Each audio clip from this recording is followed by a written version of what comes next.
Hi there everybody, you're watching A Ritter Bit Will Do, and today I've got a great gardening tip for you. So what am I doing standing in front of my fire pit? Well, stay tuned and you'll find out. Last night I sat out here and I enjoyed myself a nice little fire, and today I've got all this nice ash right here and I need to get rid of it. So I got my 5-gallon bucket here. We're gonna fill it up. Yes, I have made sure that the ashes have cooled down, because I've got a plastic bucket and that could be a problem. So we're going to fill up this plastic bucket and I'm going to show you what I'm going to do with all the ash.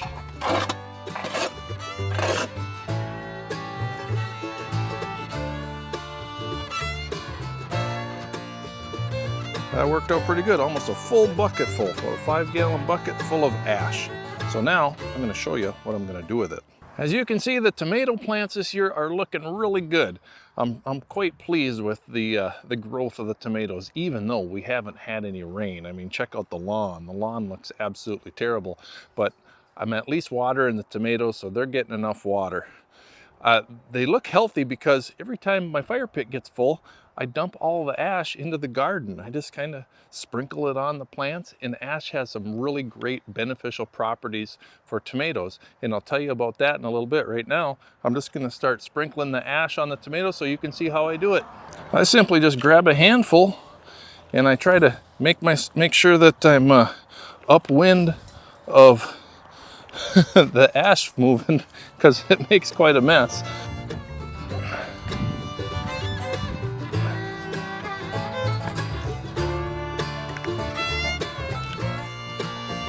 Spreading this ash makes quite a mess, but I don't worry too much about it because I'll come back and it's supposed to rain later, hopefully.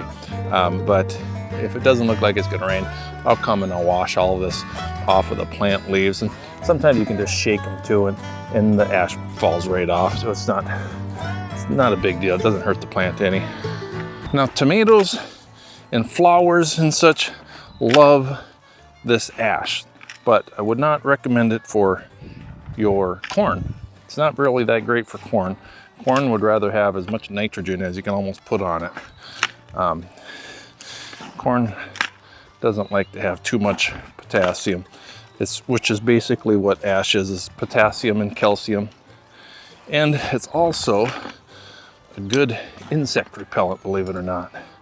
So you can definitely use ash as a good, keeps the slugs, keeps the grubs away. This is just how I apply it. Just sprinkle it on.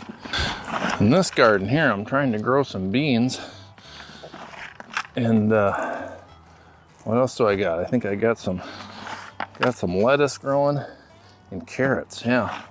But nothing has really popped up yet, so I'm not holding out hope. Sometimes I burn some boards that have screws in them, so you gotta watch. You gotta watch so I don't put any screws in there. Over here, I got some pumpkin plants, so we're just gonna sprinkle a little of that along the stalks of the pumpkins.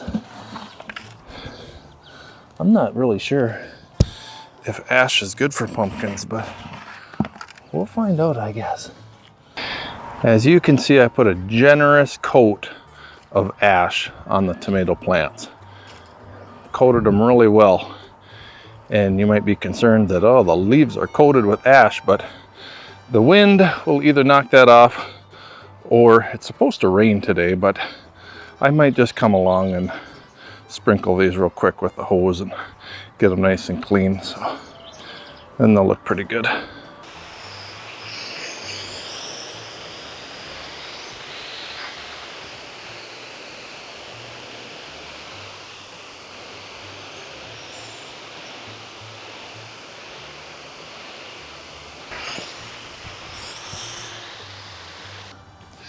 As you've seen there, I put quite a generous amount of wood ash on the tomato plants, on the garden, all over the place. And then I go around and I rinse off all of the ash off the leaves, because the leaves don't want the ash on them. Only the soil needs the ash.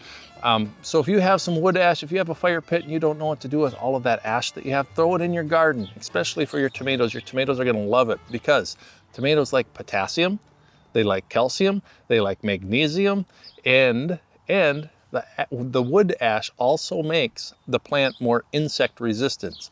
You're not going to have slugs, you're not going to have snails.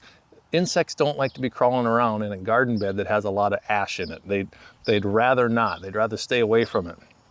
So just a few tips from me to you guys. Hopefully you found this video educational. You learned something about growing tomatoes. I'd appreciate a thumbs up. That'd be great. And until next time, everybody, keep on tractoring and God bless.